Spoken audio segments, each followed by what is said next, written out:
3 novembre, Matthieu chapitre 9, chapitre 10, chapitre 11, chapitre 12. Jésus étant monté dans une barque, traversa la mer et alla dans sa ville. Et voici, on lui amena un paralytique couché sur un lit. Jésus, voyant leur foi, dit au paralytique, « Prends courage, mon enfant, tes péchés te sont pardonnés. » Sur quoi, quelques scribes dirent au-dedans d'eux, « Cet homme blasphème. » Et Jésus, connaissant leurs pensées, dit, « Pourquoi avez-vous de mauvaises pensées dans vos cœurs? Car lequel est le plus aisé de dire, « Tes péchés sont pardonnés » ou de dire, « Lève-toi et marche » ? Or, afin que vous sachiez que le Fils de l'homme a sur la terre le pouvoir de pardonner les péchés.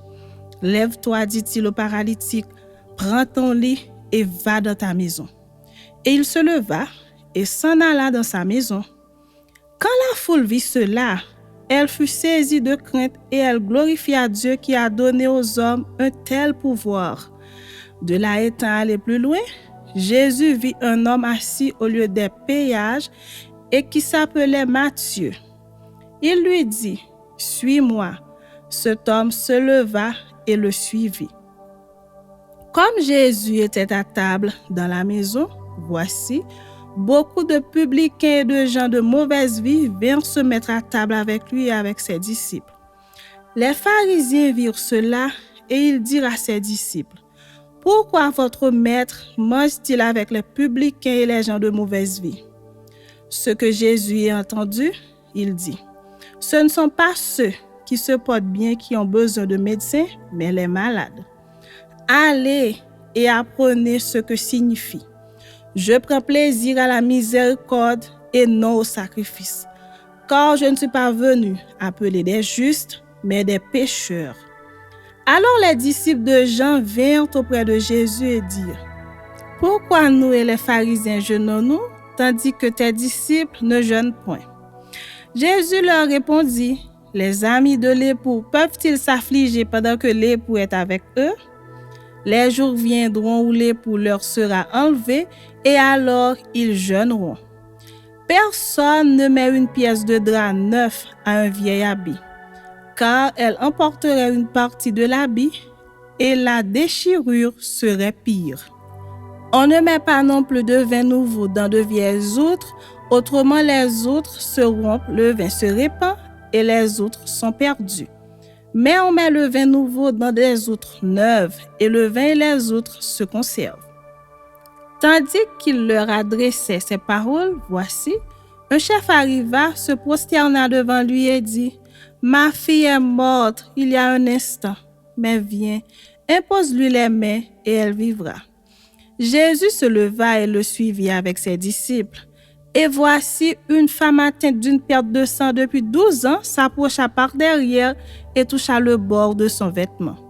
Car elle disait en elle-même, « Si je puis seulement toucher son vêtement, je serai guérie. » Jésus se retourna et dit en la voyant, « Prends courage, ma fille, ta foi t'a guérie. » Et cette femme fut guérie à l'heure même.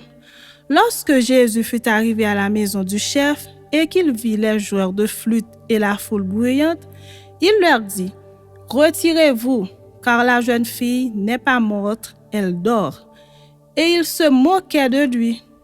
Quand la foule eut été renvoyée, il entra, prit la main de la jeune fille et la jeune fille se leva.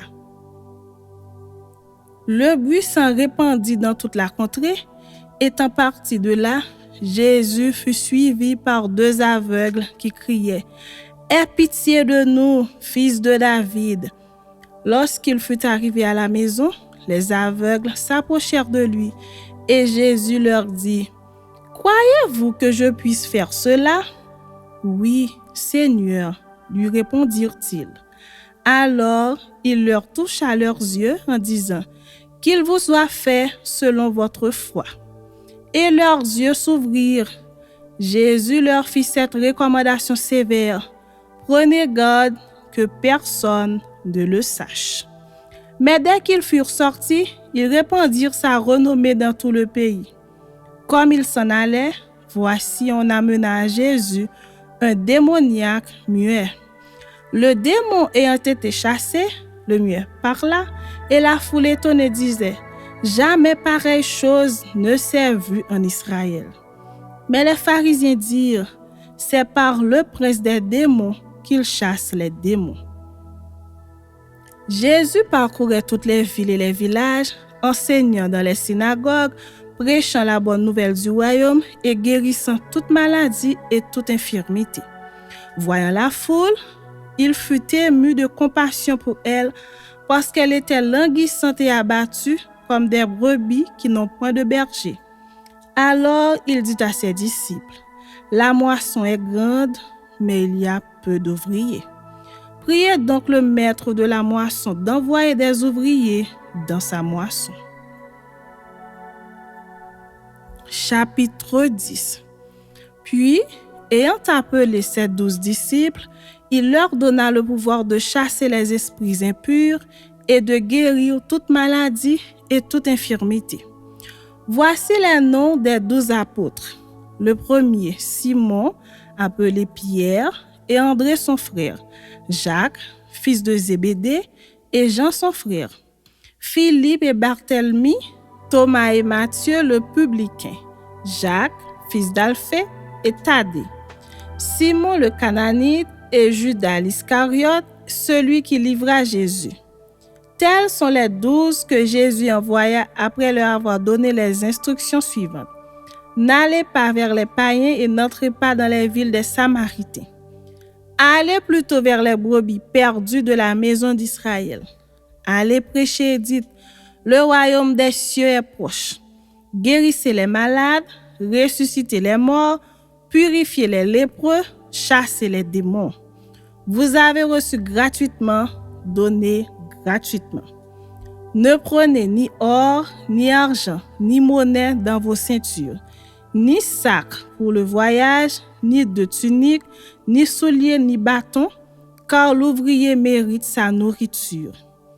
Dans quelque ville ou village que vous entriez, informez-vous s'il s'y trouve quelque homme digne de vous recevoir, et demeurez chez lui jusqu'à ce que vous partiez. En entrant dans la maison, saluez-la. Et si la maison en est digne, que votre paix vienne sur elle. Mais si elle n'en est pas digne, que votre paix retourne à vous. Lorsqu'on ne vous recevra pas et qu'on n'écoutera pas vos paroles, sortez de cette maison ou de cette ville et secouez la poussière de vos pieds. Je vous le dis en vérité, au jour du jugement, le pays de Sodome et de Gomorrhe sera traité moins rigoureusement que cette ville-là. Voici, je vous envoie comme des brebis au milieu des loups. Soyez donc prudents comme les serpents et simples comme les colombes. Mettez-vous en garde contre les hommes, car ils vous livreront aux tribunaux et ils vous battront de verges dans leurs synagogues. Vous serez menés à cause de moi devant des gouverneurs et devant des rois pour servir de témoignage à eux et aux païens. Mais quand on vous livrera, ne vous inquiétez ni de la manière dont vous parlerez, ni de ce que vous direz. Ce que vous aurez à dire vous sera donné à l'heure même. Car ce n'est pas vous qui parlerez, c'est l'Esprit de votre Père qui parlera en vous. Le frère livrera son frère à la mort et le père son enfant. Les enfants se soulèveront contre leur père et les feront mourir. Vous serez haïs de tous à cause de mon nom, mais celui qui persévérera jusqu'à la fin sera sauvé. Quand on vous persécutera dans une ville, fuyez dans une autre. Je vous le dis en vérité, vous n'aurez pas achevé de parcourir les villes d'Israël que le Fils de l'homme sera venu. Le disciple n'est pas plus que le maître, ni le serviteur plus que son Seigneur. Il suffit au disciple d'être traité comme son maître et au serviteur comme son Seigneur. S'ils ont appelé le maître de la maison Belzéboul, à combien plus forte raison appelleront-ils ainsi les gens de sa maison? Ne les craignez donc point, car il n'y a rien de caché qui ne doive être découvert, ni de secret qui ne doivent être connus. Ce que je vous dis dans les ténèbres, dites-le en plein jour, et ce qui vous est dit à l'oreille, prêchez-le sur les toits. Ne craignez pas ceux qui tuent le corps et qui ne peuvent tuer l'âme. Craignez plutôt celui qui peut faire périr l'âme et le corps dans la géhenne. Ne vantons pas de passereaux pour un sou, cependant, il n'en tombe pas un à terre sans la volonté de votre Père. Et même les cheveux de votre tête sont tous comptés. Ne craignez donc point, vous valez plus que beaucoup de passereaux. C'est pourquoi, quiconque me confessera devant les hommes, je le confesserai aussi devant mon Père qui est dans les cieux. Mais quiconque me reniera devant les hommes, je le renierai aussi devant mon Père qui est dans les cieux. Ne croyez pas que je sois venu apporter la paix sur la terre. Je ne suis pas venu apporter la paix, mais l'épée. Car je suis venu mettre la division entre l'homme et son père, entre la fille et sa mère, entre la belle-fille et sa belle-mère. Et l'homme aura pour ennemi les gens de sa maison. Celui qui aime son père ou sa mère plus que moi n'est pas digne de moi. Et celui qui aime son fils ou sa fille plus que moi n'est pas digne de moi. Celui qui ne prend pas sa croix et ne me suit pas n'est pas digne de moi. Celui qui conservera sa vie la perdra, et celui qui perdra sa vie à cause de moi la retrouvera. Celui qui vous reçoit me reçoit, et celui qui me reçoit reçoit celui qui m'a envoyé. Celui qui reçoit un prophète en qualité de prophète recevra une récompense de prophète, et celui qui reçoit un juste en qualité de juste recevra une récompense de juste. Et quiconque donnera seulement un verre d'eau froide à l'un de ses petits parce qu'il est mon disciple, je vous le dis en vérité, il ne perdra point sa récompense. Chapitre 11. Lorsque Jésus eut achevé de donner ses instructions à ses 12 disciples, il partit de là pour enseigner et prêcher dans les villes du pays. Jean, ayant entendu parler dans sa prison des œuvres du Christ, lui fit dire par ses disciples: « Es-tu celui qui doit venir ou devons-nous en attendre un autre ?» Jésus leur répondit: « Allez rapporter à Jean ce que vous entendez et ce que vous voyez. Les aveugles voient, les boiteux marchent, les lépreux sont purifiés, les sourds entendent, les morts ressuscitent. Et la bonne nouvelle est annoncée aux pauvres. Heureux celui pour qui je ne serai pas une occasion de chute. » Comme il s'en allait, Jésus se mit à dire à la foule au sujet de Jean: « Qu'êtes-vous allés voir au désert? Un roseau agité par le vent? Mais qu'êtes-vous allés voir? Un homme vêtu d'habits précieux? Voici, ceux qui portent des habits précieux sont dans les maisons des rois. Qu'êtes-vous donc allés voir? Un prophète? Oui, vous dis-je, et plus qu'un prophète. Car c'est celui dont il est écrit: Voici, j'envoie mon messager devant ta face pour préparer ton chemin devant toi. Je vous le dis en vérité, parmi ceux qui sont nés de femmes, il n'y en a point paru de plus grand que Jean-Baptiste. Cependant, le plus petit dans le royaume des cieux est plus grand que lui. Depuis le temps de Jean-Baptiste jusqu'à présent, le royaume des cieux est forcé, et ce sont les violents qui s'en s'emparent. Car tous les prophètes et la loi ont prophétisé jusqu'à Jean. Et si vous voulez le comprendre, c'est lui qui est l'Élie qui devait venir. Que celui qui a des oreilles pour entendre, entende. À qui comparerai-je cette génération? Elle ressemble à des enfants assis dans des places publiques et qui, s'adressant à d'autres enfants, disent: « Nous vous avons joué de la flûte et vous n'avez pas dansé. Nous avons chanté des complaintes et vous ne vous êtes pas lamentés. Car Jean est venu, ne mangeant ni ne buvant, et ils disent: il a un démon. Le Fils de l'homme est venu, mangeant et buvant, et ils disent: C'est un mangeur et un buveur, un ami des publicains et des gens de mauvaise vie. Mais la sagesse a été justifiée par ses œuvres. Alors il se mit à faire des reproches aux villes dans lesquelles avaient eu lieu la plupart de ces miracles, parce qu'elles ne s'étaient pas repenties.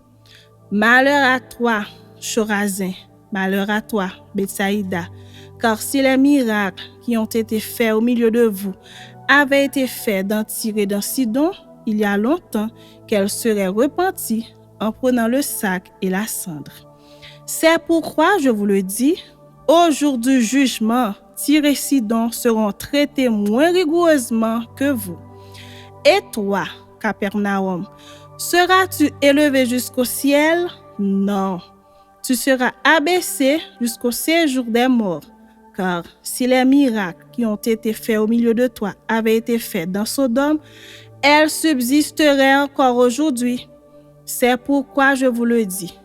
Au jour du jugement, le pays de Sodome sera traité moins rigoureusement que toi. En ce temps-là, Jésus prit la parole et dit, « Je te loue, Père, Seigneur du ciel et de la terre, de ce que tu as caché ces choses aux sages et aux intelligents, et de ce que tu les as révélées aux enfants. Oui, Père, je te loue de ce que tu l'as voulu ainsi. Toutes choses m'ont été données par mon Père, et personne ne connaît le Fils, si ce n'est le Père. Personne non plus ne connaît le Père, si ce n'est le Fils, et celui qui a le Fils veut le révéler. Venez à moi, vous tous qui êtes fatigués et chargés, et je vous donnerai du repos. Prenez mon joug sur vous et recevrez mes instructions, car je suis doux et humble de cœur, et vous trouverez du repos pour vos âmes, car mon joug est doux et mon fardeau léger. Chapitre 12. En ce temps-là, Jésus traversa des champs de blé un jour de sabbat. Ses disciples, qui avaient faim, se mirent à arracher des épis et à manger. Les pharisiens, voyant cela, lui dirent, « Voici tes disciples font ce qu'il n'est pas permis de faire pendant le sabbat. » Mais Jésus leur répondit, « N'avez-vous pas lu ce que fit David lorsqu'il eut faim, lui et ceux qui étaient avec lui? Comment il entra dans la maison de Dieu et mangea les pains de proposition qu'il ne lui était pas permis de manger, non plus qu'à ceux qui étaient avec lui et qui étaient réservés aux sacrificateurs seuls? Oui, n'avez-vous pas lu dans la loi que les jours de sabbat, les sacrificateurs violent le sabbat dans le temple sans se rendre coupables? Or, je vous le dis, il y a ici quelque chose de plus grand que le temple. Si vous saviez ce que signifie « Je prends plaisir à la miséricorde et non au sacrifice », vous n'auriez pas condamné des innocents. Car le Fils de l'homme est maître du sabbat. Ayant parti de là, Jésus entra dans la synagogue. Et voici, il s'y trouvait un homme qui avait la main sèche. Ils demandèrent à Jésus, « Est-il permis de faire une guérison les jours de sabbat? » C'est afin de pouvoir l'accuser. Il leur répondit, « Lequel d'entre vous, s'il n'a qu'une brebis et qu'elle tombe dans une fosse le jour du sabbat, ne la saisira pour l'en retirer? Combien un homme ne vaut-il pas plus qu'une brebis? Il est donc permis de faire du bien les jours de sabbat. » Alors il dit à l'homme, « Étends ta main. » Il l'étendit et elle devint saine comme l'autre. Les pharisiens sortirent et ils se consultèrent sur les moyens de le faire périr. Mais Jésus, l'ayant su, s'éloigna de ce lieu. Une grande foule le suivit. Il guérit tous les malades et il leur recommanda sévèrement de ne pas le faire connaître, afin que s'accomplisse ce qui avait été annoncé par Ésaïe le prophète. Voici mon serviteur que j'ai choisi, mon bien-aimé en qui mon âme a pris plaisir. Je mettrai mon esprit sur lui et il annoncera la justice aux nations. Il ne contestera point, il ne criera point et personne n'entendra sa voix dans les rues. Il ne brisera point le roseau cassé et il n'éteindra point le lumignon qui fume jusqu'à ce qu'il ait fait triompher la justice. Et les nations espéreront en son nom. Alors, on lui amena une démoniaque aveugle et muet, et il le guérit de sorte que le muet parla et voyait. Toute la foule étonnée disait, n'est-ce point là le fils de David? Les pharisiens, ayant entendu cela, dirent, cet homme ne chasse les démons que par Béelzéboul, prince des démons. Comme Jésus connaissait leurs pensées, il leur dit, tout royaume divisé contre lui-même est dévasté, et toute ville ou maison divisée contre elle-même ne peut subsister. Si Satan chasse Satan, il est divisé contre lui-même. Comment donc son royaume subsistera-t-il? Et si moi, je chasse les démons par Béelzéboul, vos fils, par qui les chassent-ils? C'est pourquoi ils seront eux-mêmes vos juges. Mais si c'est par l'Esprit de Dieu que je chasse les démons, le royaume de Dieu est donc venu vers vous. Ou comment quelqu'un peut-il entrer dans la maison d'un homme fort et piller ses biens sans avoir auparavant lié cet homme fort? Alors seulement il pillera sa maison. Celui qui n'est pas avec moi est contre moi, et celui qui n'assemble pas avec moi disperse. C'est pourquoi je vous dis, tout péché et tout blasphème sera pardonné aux hommes, mais le blasphème contre l'Esprit ne sera point pardonné. Quiconque parlera contre le Fils de l'homme, il lui sera pardonné. Mais quiconque parlera contre le Saint-Esprit, il ne lui sera pardonné ni dans ce siècle, ni dans le siècle à venir. Ou dites que l'arbre est bon et que son fruit est bon, ou dites que l'arbre est mauvais et que son fruit est mauvais. Car on connaît l'arbre par le fruit. Race de vipères, comment pourriez-vous dire de bonnes choses, méchants comme vous l'êtes? Car c'est de l'abondance du cœur que la bouche parle. L'homme bon tire de bonnes choses de son bon trésor, et l'homme méchant tire de mauvaises choses de son mauvais trésor. Je vous le dis, au jour du jugement, les hommes rendront compte de toute parole vaine qu'ils auront proférée. Car par tes paroles tu seras justifié, et par tes paroles tu seras condamné. Alors quelques-uns des scribes et des pharisiens prirent la parole et dirent, Maître, nous voudrions te voir faire un miracle. Il leur répondit, une génération méchante et adultère demande un miracle. Il ne lui sera donné d'autre miracle que celui du prophète Jonas. Car de même que Jonas fut 3 jours et 3 nuits dans le ventre d'un grand poisson, de même que le Fils de l'homme sera 3 jours et 3 nuits dans le sein de la terre. Les hommes de Ninive se lèveront au jour du jugement avec cette génération et la condamneront parce qu'ils se repentirent à la prédication de Jonas. Et voici, il y a ici plus que Jonas. La reine du Midi se lèvera au jour du jugement avec cette génération et la condamnera parce qu'elle vient des extrémités de la terre pour entendre la sagesse de Salomon. Et voici, il y a ici plus que Salomon. Lorsque l'esprit impur est sorti d'un homme, il va par des lieux arides, cherchant du repos, et il n'en trouve point. Alors il dit, je retournerai dans ma maison d'où je suis sorti. Et quand il arrive, il la trouve vide, balayée et ornée. Il s'en va et il prend avec lui 7 autres esprits plus méchants que lui. Ils entrent dans la maison, s'y établissent, et la dernière condition de cet homme est pire que la première. Il en sera de même pour cette génération méchante. Comme Jésus s'adressait encore à la foule, voici sa mère et ses frères qui étaient dehors cherchèrent à lui parler. Quelqu'un lui dit, voici ta mère et tes frères sont dehors et ils cherchent à te parler. Mais Jésus répondit à celui qui le lui disait, qui est ma mère et qui sont mes frères? Puis, étendant la main sur ses disciples, il dit, voici ma mère et mes frères. Car quiconque fait la volonté de mon Père qui est dans les cieux, celui-là est mon frère et ma sœur et ma mère.